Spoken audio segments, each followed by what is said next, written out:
Donc je me répète, le cours est pour la Refoua Shelema d'Avraham ben Sultana, Raphaël Dan ben Johanna Rivka, Moshe ben Bracha, Yolande bat Chaya Bracha, et à la mémoire de nos grands amis, Monsieur et Madame Cahin, qui, grâce à eux, ce cours continue. Et comme je l'ai expliqué, on va aujourd'hui parler un petit peu des événements que malheureusement nous vivons ici en Israël. Et ça sera lié à la parasha, la dernière parasha du troisième livre de la Torah, Vayikra, la parasha de Bechukotai. Je voulais juste faire une petite introduction. Comme vous le savez, j'étais pendant 15 jours en France. Et bon, après un long moment lié au corona, où pendant pratiquement 3 ans, il nous était absolument impossible de réunir des gens et de faire un séminaire, j'ai eu le grand mérite de faire un séminaire à Lille avec les Bnei Adam. Bnei Adam, je n'aime pas la traduction non-juif, mais avec des Bnei Adam, moi je les appelle les Bnei Adam. Et je l'ai déjà dit souvent dans mes cours, mais je voulais le répéter et le dire, que nous ne pouvons même pas imaginer ce qui se passe dans le monde aujourd'hui. On ne peut pas imaginer, vous savez, pendant des millénaires, les nations et Israël étaient les pires ennemis. Les Juifs détestaient les nations à cause du mal qu'ils nous faisaient. Les nations voyaient les Juifs comme des démons et comme des sales Juifs. Et donc, il n'y avait pas de contact entre nous. C'était vraiment quelque chose de grave. Et j'avoue que ces dernières années, il y a un réveil inimaginable au niveau des nations. Et je vous dis très sincèrement, bon, j'ai une âme très sensible et ça me fait même monter les larmes aux yeux. On ne peut même pas imaginer ce qui se passe au niveau des nations aujourd'hui. La grandeur, la bonté, l'amour qu'ils ont pour Israël, l'amour qu'ils ont pour la Torah. J'ai fait un séminaire, il y avait une 50aine de personnes à Lille, il y avait 2-3 juifs et pratiquement 99% étaient des non-juifs, des Bnei Adam. Et avant le cours, après le cours, bon, le cours a duré toute la journée, combien sont venus me dire, vous savez, hein, ça fait déjà longtemps qu'on mange kasher, hein. J'en revenais pas. Combien de gens sont venus me dire qu'ils mangent kasher? Et aujourd'hui, j'en connais des dizaines, des centaines qui mangent kasher, et tous ceux que je ne connais pas encore. Et de véritables non-juifs, quoi, qui ont pris sur eux la cacheroute. Et certains même, d'une certaine manière, bon, je dirais pas qu'ils respectent Shabbat comme nous le respectons, mais d'une certaine manière font un repas spécial à Shabbat, etc. Ils ne veulent pas se convertir, ce sont de vrais Bnei Adam. Mais ils ont un amour d'Israël et un amour de la Torah absolument inimaginable. Et c'est quelque chose qui se répand de plus en plus dans le monde aujourd'hui. Et je raconterai juste encore une petite histoire avant de passer au cours. Bon, je ne rentre pas trop dans les détails, mais j'avais pendant un jour, j'avais loué une voiture, et puis quand j'ai rendu la voiture, il y avait sur place quelqu'un, moi je n'avais pas deviné que c'était un musulman, parce que moi il n'avait pas vraiment la tête d'un musulman. Bon, si vous regardez aujourd'hui en Israël, hein, tous les jeunes musulmans, ils ont une tête d'Israélien, hein. On ne peut plus les reconnaître aujourd'hui. Et donc il me regarde, il n'arrête pas de me dévisager, et je lui demande, vous me connaissez? Moi, je ne savais pas que c'était un musulman. Et il me dit, mais bien sûr que je vous connais, je suis vos cours. Je lui dis, et vous êtes qui? Il me dit, moi je suis musulman et je suis vos cours. On a parlé comme ça pendant un quart d'heure, 20 minutes ensemble. Après, il s'est levé, on s'est serré dans les bras. Un homme exceptionnel, un homme extraordinaire. Et ça veut dire que vraiment, et ce n'est pas la première fois que je suis en contact en France avec des musulmans que je l'ai déjà raconté plusieurs fois, qui viennent, qui me serrent dans les bras, etc.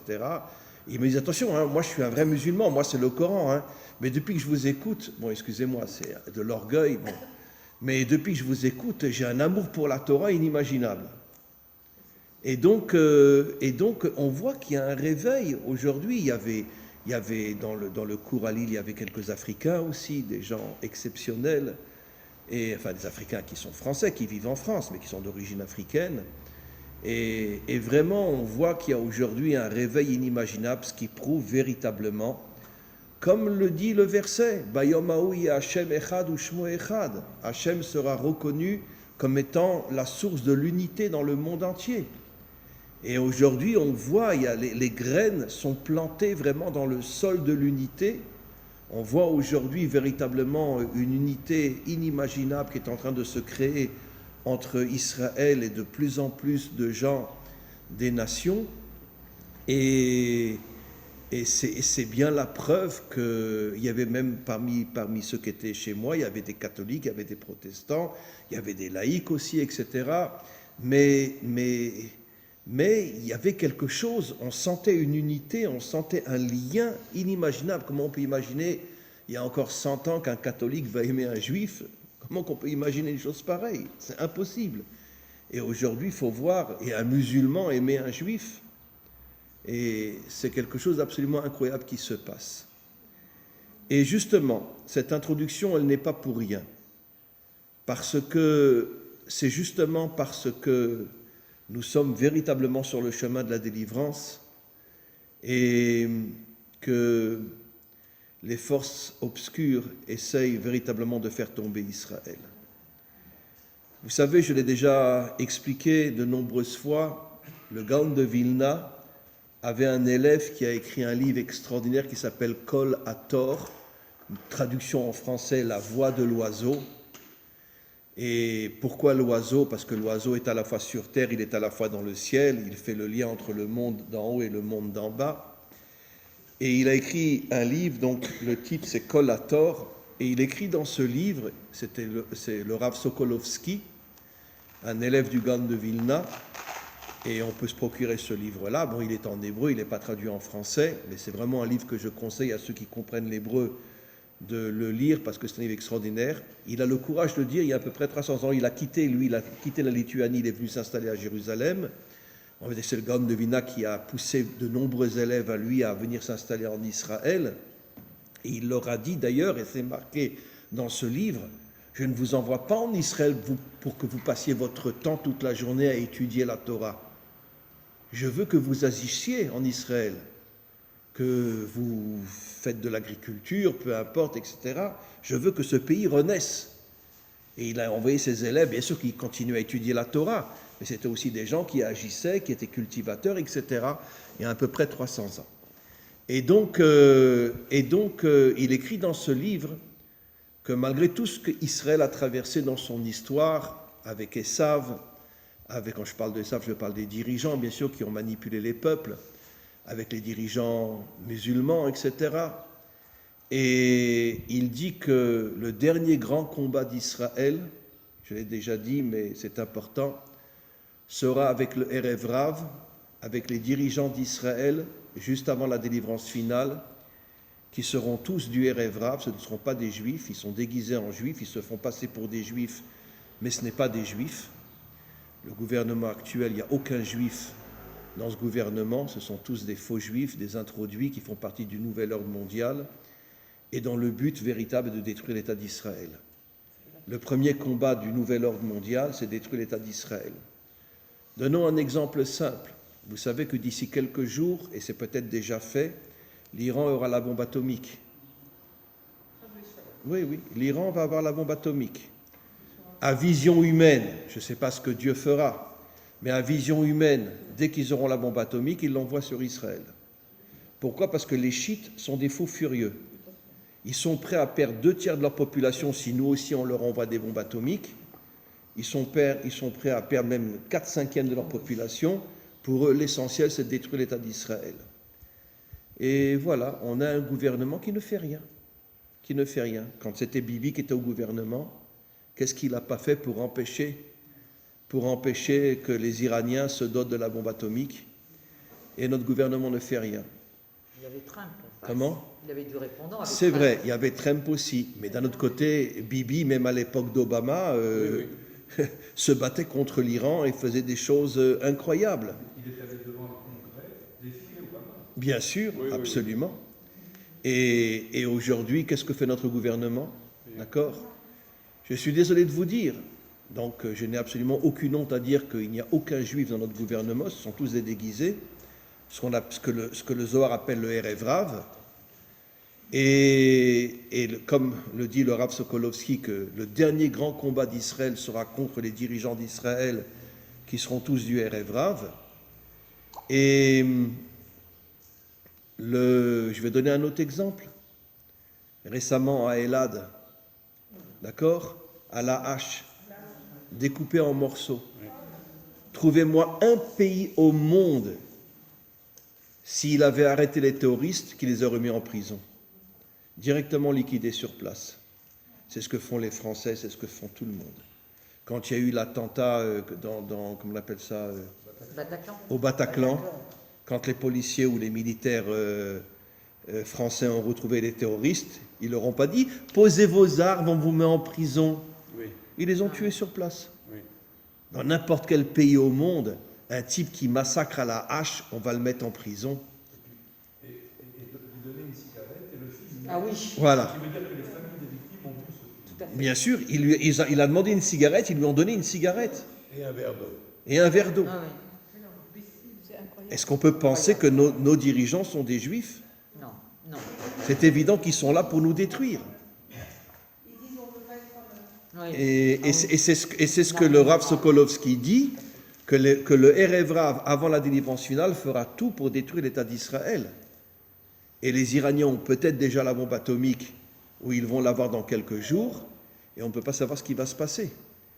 Et malheureusement, d'accord, je vais le dire à l'Ashkénaze, mais je suis convaincu que s'ils nous envoient une bombe atomique sur Tel Aviv, pour être sûr que si c'est ce gouvernement qui est en place, ils ne riposteront pas.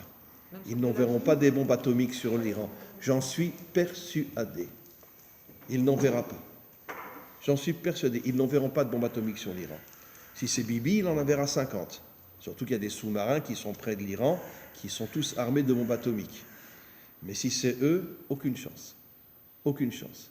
Parce qu'ils veulent la destruction de l'État d'Israël. Maintenant, c'est Hachem qui va décider ce que ça se fera, ce que ça ne se fera pas. Mais de toute façon, c'est sûr que les Iraniens veulent la destruction de l'État d'Israël. Vous savez, je l'ai déjà dit, il y a une fête chez les chiites, d'accord, où ils se massacrent à coups de couteau. Même les enfants, ils leur font des blessures sur leur visage et le sang saigne. Vous connaissez cette fête-là?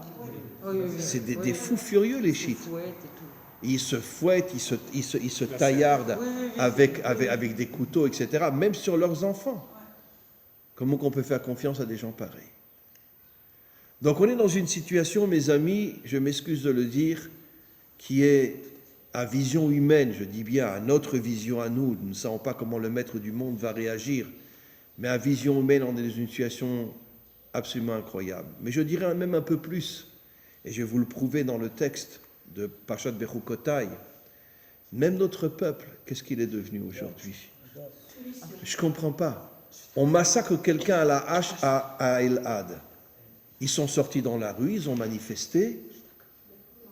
Est-ce que le peuple se soulève pour faire tomber ce gouvernement? Et quand il y a eu le massacre à Bnei Brak, il y a eu des manifestations, ils se sont soulevés, ils sont... Rien. Rien. On est devenu un peuple de moutons, et on verra que la Parashat Bechukotai le dit. On est devenu un peuple de moutons, on baisse la tête, on fait bé, et voilà. Personne ne se révolte. Imaginez-vous en France si on avait massacré quelqu'un à la hache. Il tire à bout portant. Comment? Il tire à bout portant. Il y a eu un truc comme ça. Je sais Oui. plus, ils ont tiré sur le type à bout portant. Mais bien sûr. Et qu'est-ce qui s'est passé vendredi? Un tireur d'élite à Jenin a tué un officier du Yamam. Un homme de 47 ans. 6 ans. Voilà. Quelqu'un a manifesté, quelqu'un a riposté, quelqu'un a... Rien. Rien. Et même pas, on n'en parle pas. Les forces israéliennes savaient très bien que le terroriste était dans la maison, il suffit d'envoyer un missile. Ils Mais bien sûr, mais ils n'ont rien envoyé.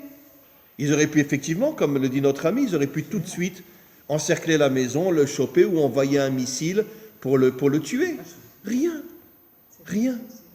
Rien. Par contre, il parle de la journaliste palestinienne qui a été tuée. Ah oui, oui, oui. Bien sûr. Et notre gouvernement a dit, on va faire une enquête pour voir, etc., etc. Si c'est une balle israélienne. Chaque Voilà. balle est étudiée. Non, c'était une chrétienne, c'est pas une musulmane. C'était une arabe chrétienne qui a été tuée par erreur. Mais parce qu'elle s'était mise devant les soldats. Elle n'a pas été là. Elle était devant les soldats. Et les soldats étaient attaqués par les terroristes, ils étaient obligés de riposter. Une balle s'est perdue, elle est morte, malheureusement. Pas sûr que ce soit une balle Ouais, ça peut israélienne. être. Comment? Ils sont tous en Maintenant, va savoir si ce n'est pas les Palestiniens qui l'ont Bien tué, sûr. qui font croire que ce sont les Israéliens. Bien sûr. Évidemment. Il dit journalistes quand elle est reporter de guerre. Même les mots, il faut faire attention. C'est Oui. journaliste, elle est reporter de guerre. Oui. Mais elle ne peut pas se mettre, mais elle s'est mise entre les terroristes de Jenin et Israël.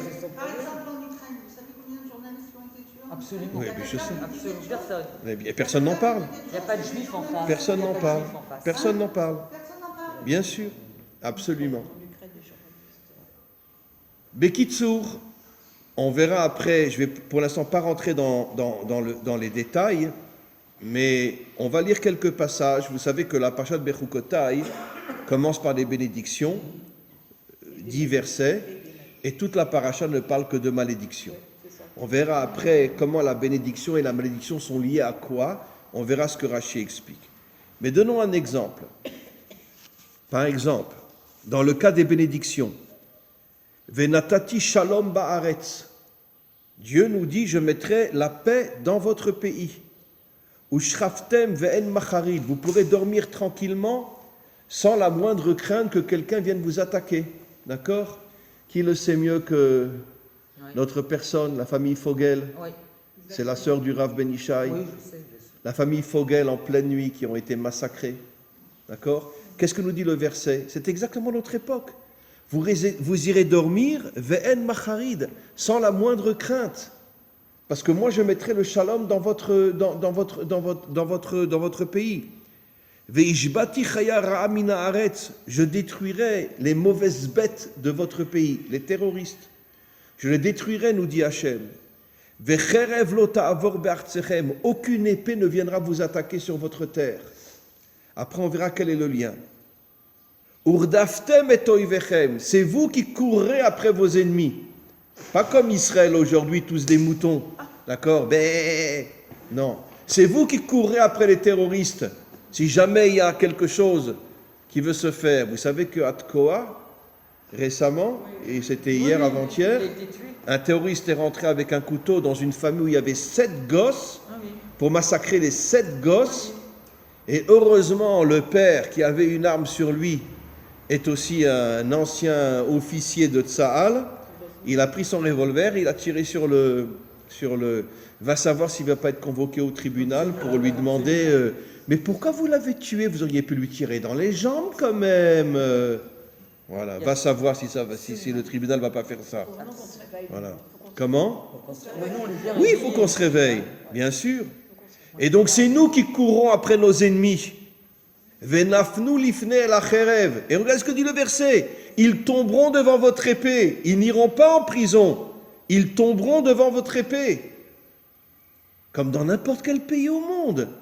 On met un terroriste qui vient de massacrer des gens, on le met en prison, mais on le tue sur place. Excusez-moi de dire, vive la France. Ben oui, parce que eux au moins ils ont le courage de tuer un terroriste. Mais maintenant, on va passer malheureusement aux malédictions.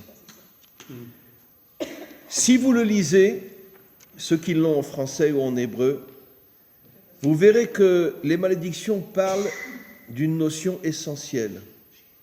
Le peuple juif va perdre son identité, il va devenir très faible, il va perdre sa force et il en arrivera même à fuir dans ses fantasmes des gens qui ne le poursuivent pas. Bon, c'est difficile à comprendre le verset. Personne ne vous poursuivra et malgré tout, vous continuerez à fuir. Ça veut dire qu'on va devenir très très très faible.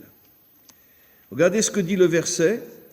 c'est un verset que je prends parce que je pense qu'il résume effectivement Veshavarti et geon uzechen.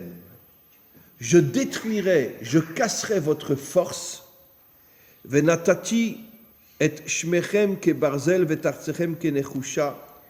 Et traduction d'après nos maîtres, et je vous mettrai dans un monde où vous serez constamment pourchassés.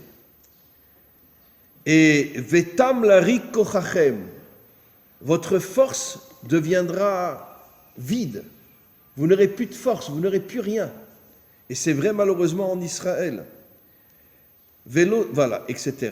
Et ce genre de versets reviennent très souvent dans les malédictions, que Hachem, encore une fois, je casserai votre puissance, votre force deviendra vide et vous n'aurez plus rien. Alors c'est pas la faute du gouvernement. Comment? Si on y réagit pas. Alors ça veut dire qu'ils font ce que Hachem dit. C'est lié au gouvernement aussi, parce que le gouvernement, surtout le nôtre aujourd'hui, fait tout pour... regardez récemment, cette Française du Magave, il y a quelques mois, qui a tué un Palestinien qui venait de poignarder un Juif. Elle s'est approchée de lui, elle lui a tiré dans la tête. Ben, elle a comparu devant un tribunal. Bon, finalement, elle s'en est bien sortie, mais elle a quand même été convoquée devant un tribunal. Mais dans quel pays au monde un policier qui tue un terroriste qui vient de poignarder un Juif, ou un Français ou un Américain, dans quel pays au monde on le ferait passer devant un tribunal? On est dans la Voilà. faute. Donc c'est sûr qu'on vit dans un monde, on vit dans un pays complètement fou. Et c'est pour ça que les gens ont peur, les gens sont manipulés, parce qu'ils ne savent pas ce qui va leur arriver si jamais ils exagèrent. Donc on voit que cette paracha, en vérité, est extrêmement liée à ce que nous vivons aujourd'hui. On n'a plus de bénédiction, on marche dans la rue, moi quand je marche dans la rue, je vous dis franchement, hein, toutes les minutes je me retourne pour savoir s'il y a quelqu'un derrière moi. Hein. Et faites-le aussi, hein. Ne marchez pas sans vous retourner, parce que vous ne savez pas qui est derrière vous. C'est vraiment très important. Et donc moi je me retourne toutes les minutes, je me retourne pour savoir s'il n'y a pas quelqu'un derrière moi. Parce que c'est très très dangereux aujourd'hui. Ils attendent que tu ne te retournes pas, ils te plantent un couteau dans le dos. Ou aujourd'hui ils ont des revolvers, ils ont des mitraillettes, etc. Voilà. Il faut qu'on soit armés, même les femmes. Comment? Qu'on soit armés, qu'on fasse un... Oui, mais figurez-vous que si vous vivez à Jérusalem, vous n'avez pas le droit d'avoir une arme. Ah bon? Parce que moi, Ah non? moi j'ai un monsieur qui est venu manger à la maison avec sa femme arabe. Oui. Et il est venu armé. Oui, mais il faut il m'a qu'il dit prouve... que Bennett, il donnait les armes à tout le monde. Non. Et que même aux femmes, à tout le monde. Non, C'est pas c'est vrai? faux. Il faut, si c'est un rat, par exemple, s'il arrive à prouver qu'il donne des cours dans les Il territoires, travaillait, il était au Gouche Katif. Il habitait au voilà, Gouche Katif. alors là, oui. Il a une arme encore, mais il dit qu'il Voilà. donne plein d'armes. Mais C'est pas non, vrai? non, je me suis renseigné moi aussi. Alors Si tu ne travailles pas dans les territoires, tu ne peux pas avoir une arme. Ben non, ben le gouvernement est intéressé à ce que les Juifs soient massacrés en Israël. Donc c'est pour ça que tu ne peux pas avoir une arme. Alors maintenant, mes amis, on va... Juste une chose. Oui, C'est pas la décision de Dieu de la malédiction. C'est si vous méprisez mes lois, justement, c'est ce qu'on va voir. si vous négligez de prendre l'héritage, notamment la Judée-Samarie, ben voilà ce qui arrive. Exactement. Donc, il a introduit ce que j'allais dire maintenant, notre cher ami, c'est que finalement, la Torah dit très bon, si vous observez Im bechukotai telechu, si vous suivez mes lois, ou vous allez selon mes lois, et après le verset qui introduit les malédictions, si vous êtes dégoûté de mes lois, si vous ne me suivez plus et vous m'abandonnez, à ce moment-là, je vous rentre dedans. Très bien. Maintenant, de quelle loi il s'agit? Rashi dit, le premier verset de Bechukotai, Im bechukotai telechu, Rashi dit Yachol zekiuma mitzvot. Est-ce qu'on parle de l'accomplissement des commandements uniquement? Il répond non, puisque le verset dit après Ve'et mitzvotai tishmeru, et vous observerez mes commandements. Donc à quoi fait allusion Im bechukotai telechu? Rashi dit Im bechukotai telechu, shetiyu amelim batorah, que vous étudiez la Torah. Ça veut dire que le verset commence, les bénédictions comme les malédictions, le verset commence en nous disant Si vous étudiez la Torah, à ce moment-là, je vous donnerai des bénédictions. Si vous n'étudiez pas la Torah, toutes les malédictions viendront. Maintenant, excusez-moi de rentrer un peu plus dans les détails. De quelle Torah s'agit-il? De quelle Torah s'agit-il? De quelle Torah s'agit-il? Eh bien, vous savez qu'il y a un verset qui dit, à la fin de Malachi, je crois, Zirchu Torat Moshe. Le seul par rapport auquel la Torah donne son nom, c'est Moshe. Zirchu Torat Moshe, souvenez-vous de la Torah de Moshe. Et les commentaires posent la question, pourquoi la Torah de Moshe? On sait très bien que c'est Dieu qui l'a donné la Torah. Même si elle est passée par Moshe, mais c'est la Torah de Dieu, c'est pas la Torah de Moshe.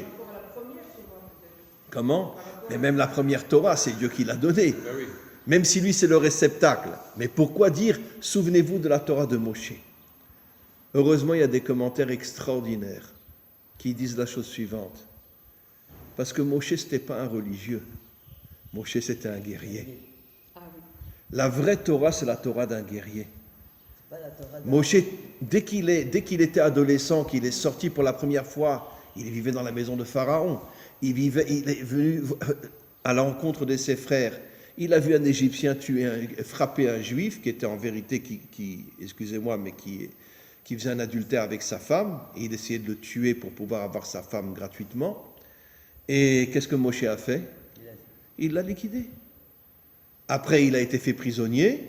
Ils ont voulu le décapiter. Je l'ai déjà dit 1000 fois, mais je m'excuse de me répéter. Il est arrivé à s'échapper. Il est parti en Afrique. Pendant 60 ans, il était à la tête des esclaves africains, dirigés, oppressés, écrasés par leurs dictateurs, pour les libérer. Et il a libéré des tas d'esclaves africains. Et sa première épouse était une Africaine. Il a libéré des centaines de milliers d'Africains qui étaient piétinés par les dictateurs africains. Il les a libérés. À l'âge de 80 ans, il revient à Midian. Midian, c'est Médine, c'est l'Arabie saoudite. D'accord? Il voit des jeunes filles, dont il va épouser Tsipora, qui sont attaquées pour être violées par des bergers. J'imagine que les bergers devaient avoir la trentaine, la quarantaine. Lui, il avait 80 ans. Tout seul, il court après les bergers et il arrive à les faire fuir. Même à l'âge de 80 ans, c'était encore un sacré guerrier. Hein? Vous imaginez quelqu'un de 80 ans qui court après des bergers et qu'il arrive à les faire fuir? Mais son plus grand combat, c'était de se battre contre eux. Pharaon, qui était 1000 fois un dictateur plus grand que Hitler. Au point que je l'ai déjà expliqué, nos maîtres nous disent que les oiseaux demandaient la permission, c'est un midrash, à Pharaon le matin, est-ce que je peux faire cuit-cuit? Il disait, allez, faites cuit-cuit. Et il commençait à faire cuit-cuit. Bon, c'est une blague, c'est pas vrai. Et pour nous dire qu'il dominait tout le monde. Il terrorisait le monde entier, même que les oiseaux leur demandaient la permission. Il est arrivé à s'affronter à Pharaon. D'accord? Et puis, comme je dis toujours, c'est une blague ashkénaze, mais en vérité, son plus grand combat, c'est 40 ans avec les Juifs dans le désert. Alors là, c'était le plus grand combat. Alors là, c'était vraiment la catastrophe. Mais toute sa vie, c'était un guerrier. Maintenant, vous comprenez pourquoi nos maîtres nous disent Zichru Torat Moshe. C'est quoi la vraie Torah? Mais c'est être un guerrier. Se battre contre le mal qu'il y a dans le monde. Quand il avait 80 ans, c'est pas le moment où il a chassé les bergers, c'est 20 ans plus tôt. À 80 ans, il est parti dans le désert, il a libéré les bergers, c'est avant la Banne. Et nos maîtres disent qu'il est resté que 1 an Il y a 7 ans pour Alors, il avait peut-être 79 ans ou 78 ans. En tout cas, il était quand même très, très âgé. Ah non, c'est 20 ans. Bon, en tout cas, moi, les commentaires que je connais disent qu'il est arrivé très âgé et qu'il est resté 1 an ou 2 chez Yitro, et puis qu'après, il est parti quand il avait effectivement 80 années. La réflexion de notre ami est juste. Il avait peut-être 70 ou 77 ans quand il a fait fuir les bergers. Mais en tout cas, c'est quand même un âge avancé quand même. Et donc maintenant, on comprend pourquoi on dit Zichru Torat Moshe. Pour nous faire comprendre que la vraie Torah, elle est entre les mains des guerriers. D'accord? Comme je dis toujours, je veux dire, excusez-moi, mais aujourd'hui on dit un rav un tel, un rav un tel, un rav un tel. Mais je m'excuse de le dire, pour moi le seul juif authentique qu'il y avait dans une génération, vous savez qui c'était? Moreno. Ah oui, ah oui. Voilà. Parce que c'était un guerrier, Ah oui. un homme qui a pris sur lui des risques qu'on ne peut même pas imaginer, qu'aujourd'hui personne ne sait. Non. On n'a même pas le droit de le raconter. Mais en même temps, un homme de Torah inimaginable. Et quel âge il avait quand il est mort? 28, 30 ans? Non, un peu plus parce qu'il était déjà. Oui, ou peut-être 35 ans, je ne sais pas. Mais en tout cas, toute sa vie, il s'est mis dans un danger inimaginable. Inimaginable. Un jour, j'ai fait un séminaire où son père est venu, quand malheureusement il était déjà décédé, et son père nous a raconté, à tout le groupe qu'on était, il nous a raconté une histoire extraordinaire. Un jour, il a été envoyé en Syrie, dans un camp militaire syrien, tout seul. Tout seul. Et donc, bien sûr, il avait pris des habits syriens, etc., pour se faire passer pour un Syrien. Bon, en plus, c'était un Sfarad d'origine, Moreno, donc c'était un peu plus facile. Un Ashkenaz, il n'avait aucune chance. Mais il est rentré dans le camp, mais tout de suite, ils l'ont repéré. Ils ont compris que, non, ce n'était pas un Syrien. Il y avait un puits dans le camp, d'accord? Et il est rentré dans le puits, et d'un autre côté, il ne peut plus s'échapper. Il est descendu tout en bas du puits. C'est son père qui nous a raconté ça. La seule histoire qu'il a osé nous raconter. Et il avait bien sûr une arme sur lui. Une arme silencieuse, pour ne pas faire de bruit dans tout le camp. Et des soldats sont venus pour regarder, ils le cherchaient partout, savoir s'il n'était pas dans le puits. Et il les a liquidés, avec son arme silencieuse, il les a liquidés. Et donc, comme ça, après, ils l'ont pu chercher dans le puits, il a pu remonter et s'enfuir, etc. Mais on ne peut même pas imaginer ce qu'il a fait. Il était en Iran, il était dans les pays les plus dangereux, il était en Irak, tout seul. Parce que c'était l'une des élites de ce qu'on appelle Ramatkal, de Sayeret Matkal, pardon. Bon, malheureusement, il est mort. Mais ça, c'est un homme de Torah authentique.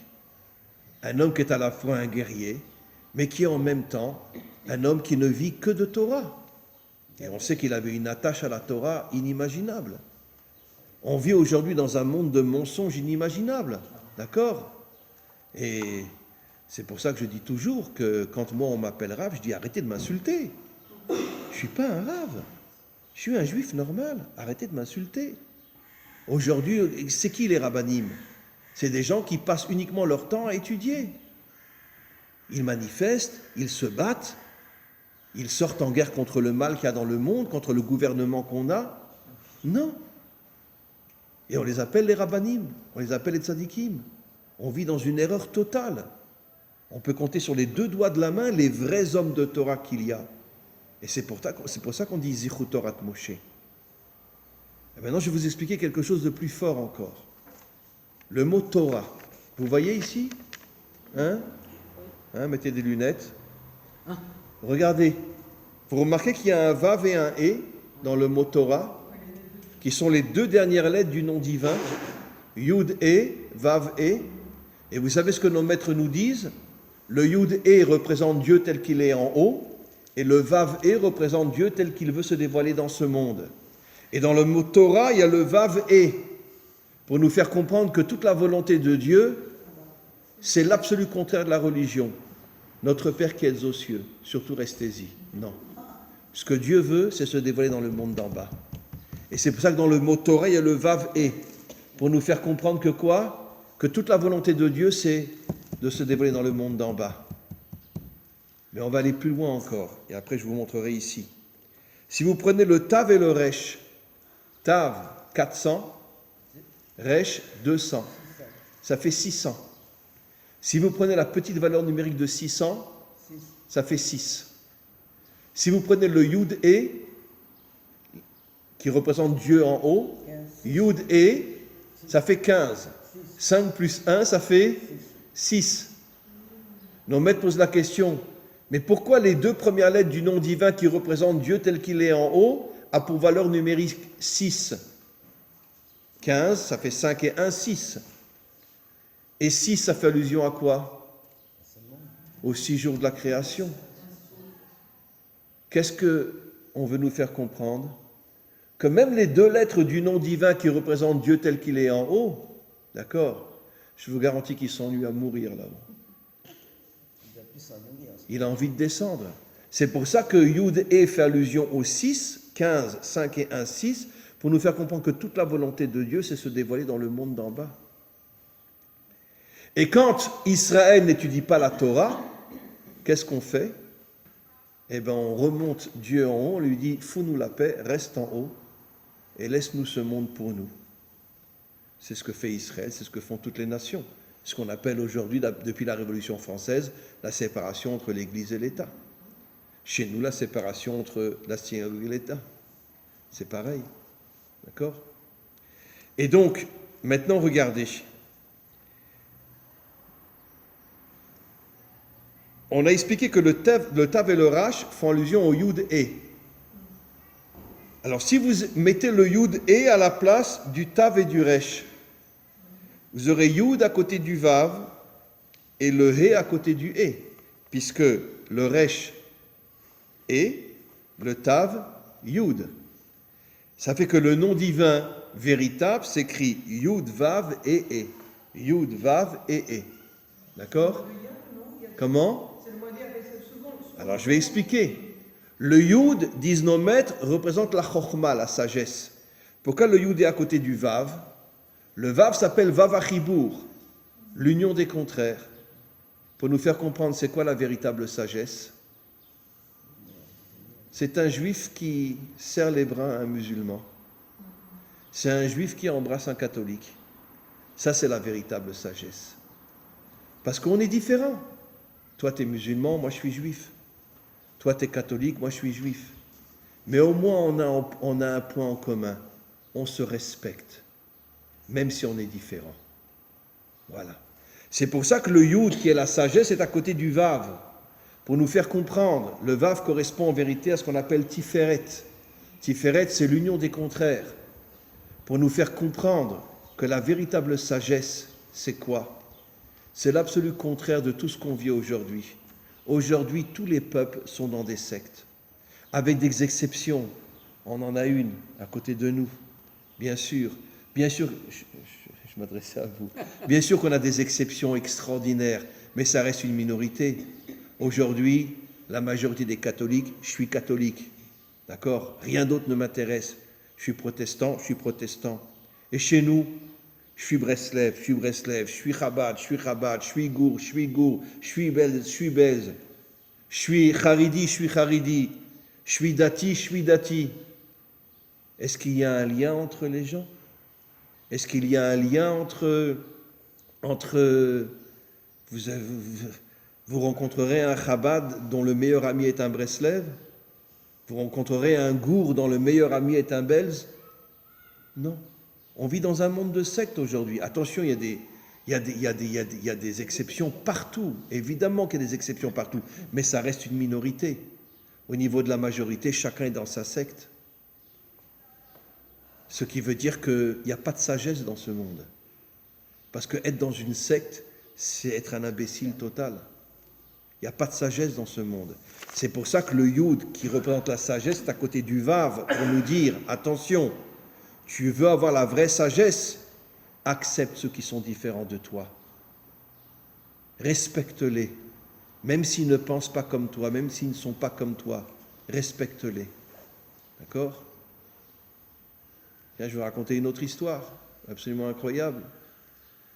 Après Lille, on est parti à Rouen. J'ai été voir mon beau-père avec mon épouse, qui, bon, il faut prier pour lui, il n'est pas dans une situation facile. Je marche dans la rue, à Rouen, et puis un jeune blond aux yeux bleus m'arrête. Il me dit, vous êtes le Rav Dinovitch? Je lui dis, oui. Non, et d'abord il me demande, non, pardon. Il me dit, vous êtes un rabbin? Ah, je lui dis, non, je ne suis absolument pas un rabbin.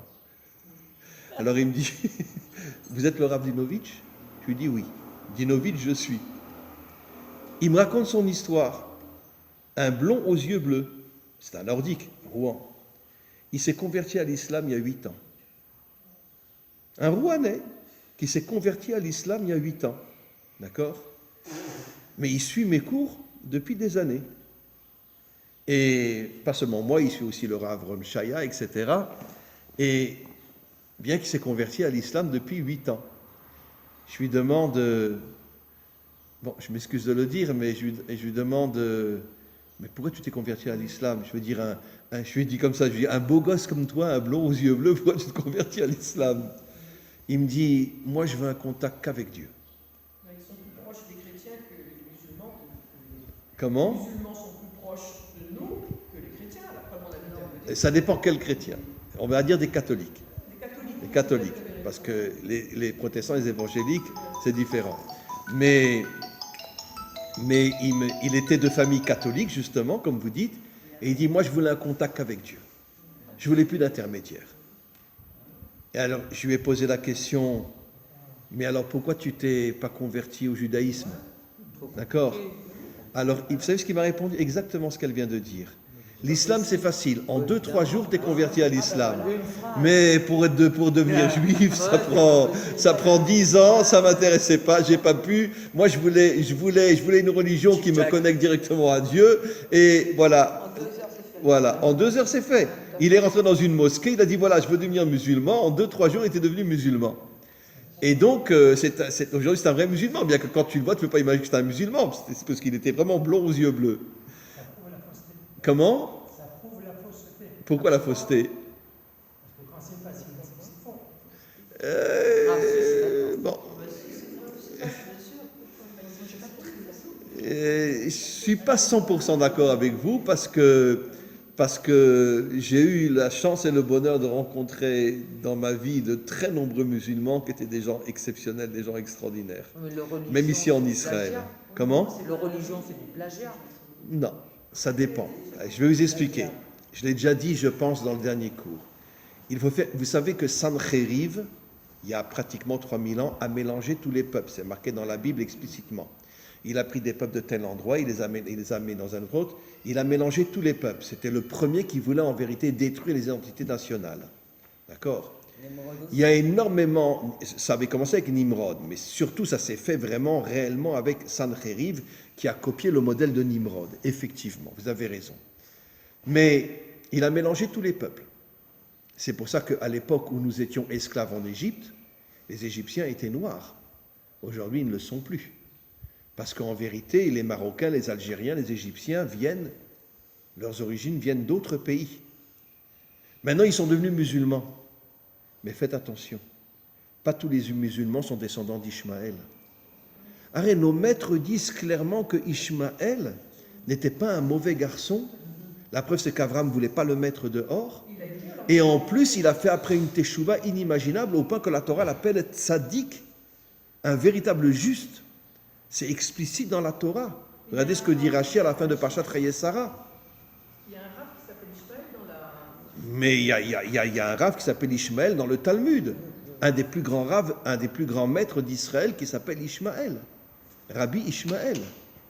Donc il faut faire la différence. Par exemple, les chiites ne sont pas des descendants d'Ishmael. Les chiites, les Iraniens, enfin pas le peuple, parce que le peuple est contre, mais tous les dirigeants chiites iraniens sont en vérité des Occidentaux. L'Iran est un pays occidental. Absolument, c'est explicite dans Parashat Noach. Explicite. Et donc ils sont devenus musulmans, mais ce ne sont pas des Arabes, ce ne sont pas des Ishmaélites. Et moi, je n'ai absolument aucun doute que tous les terroristes musulmans ici en Israël ou partout dans le monde ne sont pas des descendants d'Ishmaël. Ce ne sont pas des descendants d'Ishmaël. Mais quand tu as la chance de rencontrer un vrai Ishmaélite, tu t'aperçois que c'est quelqu'un d'extraordinaire. Je vous ai déjà raconté cette histoire, je sais, bon allez, je me prenais une fois dans un chouk arabe ici, et puis puis moi j'adore leur parler comme ça, alors j'en vois un, je lui dis, tu sais qu'on est des cousins toi et moi, hein? Parce que moi il parle très bien hébreu ici en Israël. Il me dit, comment tu oses me dire chose pareille? On n'est pas des cousins, on est des frères, on a le même père. Je lui dis, c'est incroyable ce que tu me dis, c'est vrai, on a le même père, Abraham, d'accord? Et puis après, il me dit, est-ce que tu es d'accord de rentrer dans mon magasin? Parce qu'il ne voulait pas parler à haute voix pour pas que tous les autres l'écoutent, et puis peut-être se faire liquider. Et il m'a serré dans ses bras. Dans le magasin, il m'a serré dans ses bras, il m'a dit, on est des frères, toi et moi. Arrête de me dire que je suis ton cousin, on est des frères, toi et moi. J'avais aucun doute que lui, c'était un descendant d'Ishmaël. Ça veut dire que les descendants d'Ishmaël sont minoritaires.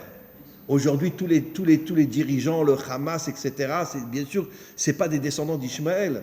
C'est des corrompus qui se font passer pour des musulmans, mais qui en vérité ne veulent que le fric et le pouvoir. Mais le vrai Ishmaël, eh ben, je vous avouerai qu'il n'est pas contre les Juifs. Il n'ose pas le dire, parce que s'il ouvre la bouche, il va se faire liquider. Mais le roi du Maroc, Voilà. il est quoi? Il est Comment? Israël. Le roi du Maroc est proche de nous. Il n'y a pas un pays où les gens respectent plus les Juifs que les Marocains. Il a des rabbinimes. Mais évidemment. Mais attends, son conseiller principal est un Juif. Comment il s'appelle? Azoulay. Azoulay. Son conseiller principal est un Juif, qui s'appelle Azoulay. Ça n'empêche pas de condamner Israël. quand Exactement ce que il y a j'ai des violences sur le monde du Ah temple. oui. Vous avez 100% raison, mais je pense qu'il le fait pour pas se mettre à dos le monde musulman, qui n'est pas forcément des descendants d'Ishmaël. Et aujourd'hui, tout notre gouvernement, il repose sur quoi? Sur Abbas, sur un parti musulman. Ouais. Ça veut dire qu'en vérité, c'est la première fois depuis 73 ans qu'on a un gouvernement qui ne repose que sur des musulmans, qui ne sont pas des descendants d'Ishmaël, bien évidemment. Voilà. Donc il faut faire la différence entre le musulman et Ishmaël. Alors je ne dis pas qu'il n'y a pas des terroristes qui ne sont peut-être pas des descendants d'Ishmaël, mais ça restera une minorité. Ishmaël, dans son naissance, est beaucoup plus proche d'Israël que tout ce qu'on voit et tout ce qu'on entend. Oui? Vous parlez de 73 ans, il y a une remarque intéressante qui a été faite par M. Friedman, ancien ambassadeur des États-Unis Oui. en Israël, qui a dit que dans l'histoire juive, la période la plus longue où les Juifs ont eu l'autorité sur Israël et Jérusalem, c'est David, 33 ans, et Shlomo, 40 ans. Et là, nous avons fêté le 74e anniversaire de l'État d'Israël. Oui. On a battu le record. Ah, Je rajouterai malgré tout une nuance. Vous avez 100% raison, mais à l'époque de David et Shlomo, le grand Israël était à nous. Aujourd'hui, on n'a portion. qu'une minuscule portion du grand Israël. On a Israël et Jérusalem. On n'a pas tout Jérusalem comme capitale. Allez vous promener du côté est de Jérusalem, faites le chemin Israël avant d'y aller. Et donc, c'est vrai que David et Shlomo ont régné moins de temps qu'aujourd'hui, 73 ans, mais d'un autre côté, aujourd'hui, on n'a qu'une petite partie du territoire. On n'a pas tout le territoire. N'oublions pas qu'à l'époque du roi David, Israël s'étendait jusqu'à Damas. Jusqu'à Damas, Damesek en hébreu. Jusqu'à Damas. Et à l'époque du roi Salomon, c'était encore beaucoup plus. Et n'oublions pas que la moitié du Liban appartient à Israël. Oui. La moitié du Liban fait partie du territoire israélien. Il y avait la tribu, je ne sais plus quelle tribu, la tribu de Dan ou Asher, qui vivait dans la moitié du Liban. Le nord du Liban, c'était la Syrie, ce qu'on appelle Souria en hébreu, mais toute la moitié du Liban appartient en vérité à Israël et ont été pris à Israël. En fait, le Liban est un pays qui a été créé par les Anglais. Parce qu'en vérité, tout le nord, par les Français, pardon, tout le nord du Liban est syrien et tout le sud du Liban est israélien. Voilà. Comment? Comme la Jordanie. La Jordanie, évidemment. Ben, la Jordanie reviendra à Israël au moment de la délivrance finale, puisque les deux tribus ennemies étaient du côté justement jordanien, bien évidemment. Donc, qu'est-ce qu'on voit de là? Avant de terminer le cours, il nous reste 5 minutes.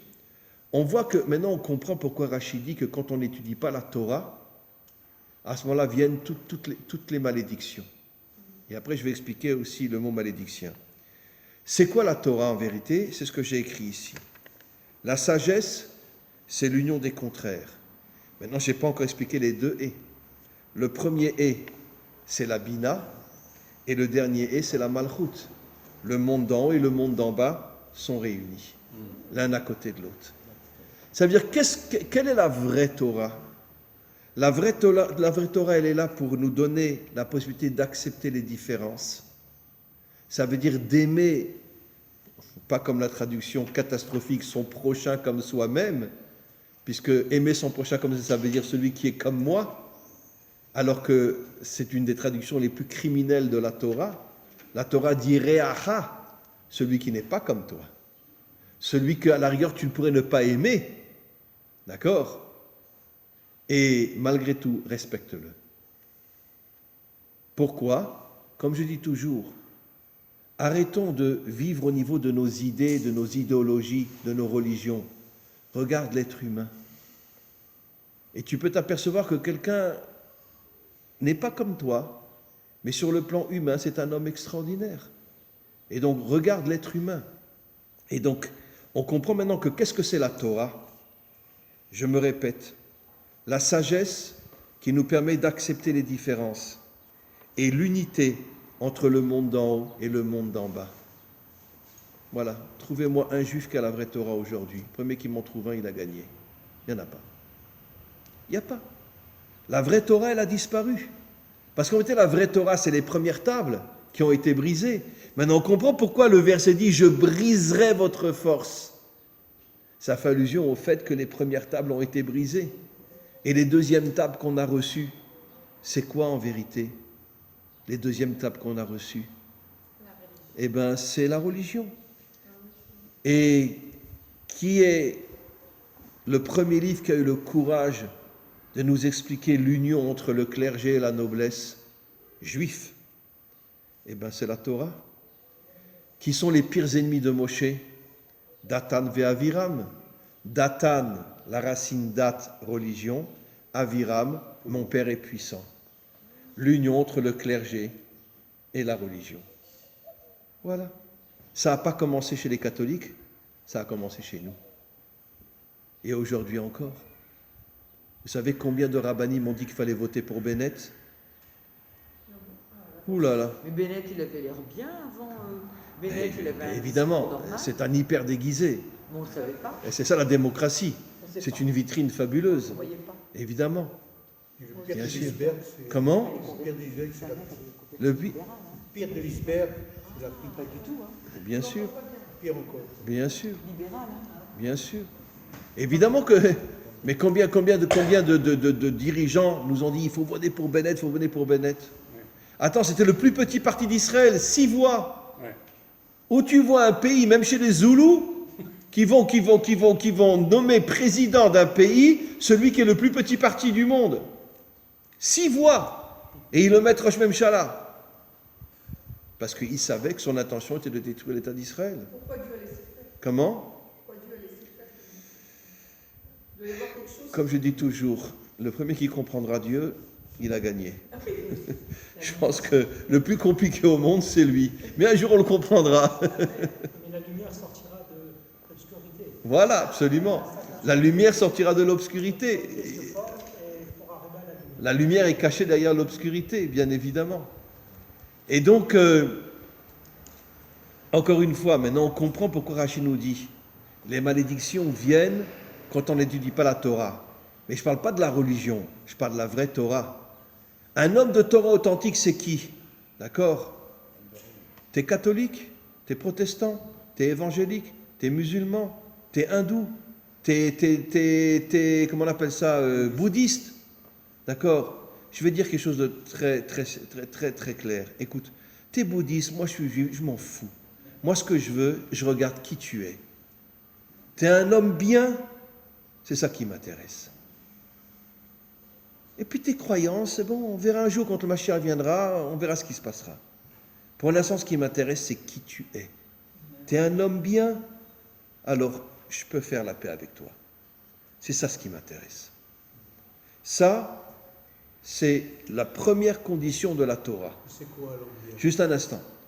Un homme bien, un homme qui respecte les autres, Authentique. un homme authentique, un homme vrai, un homme... je me rappelle d'ailleurs, il y a très longtemps, j'avais vu un film qui parlait de l'attentat qu'il y avait eu à Dubaï.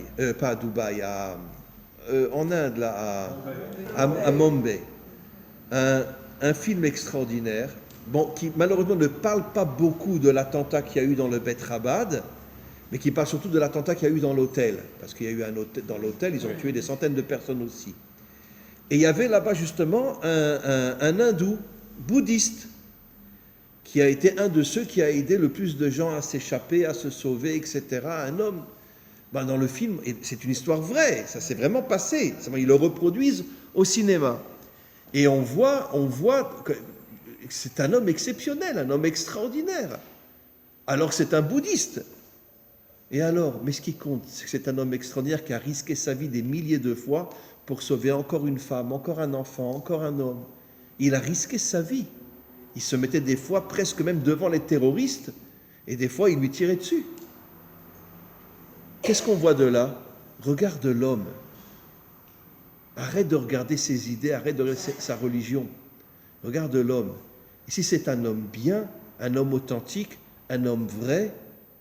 Alors respecte-le. Et après, quel est l'autre aspect de la Torah? Tout de suite, c'est le monde d'en haut avec le monde d'en bas. Moshe.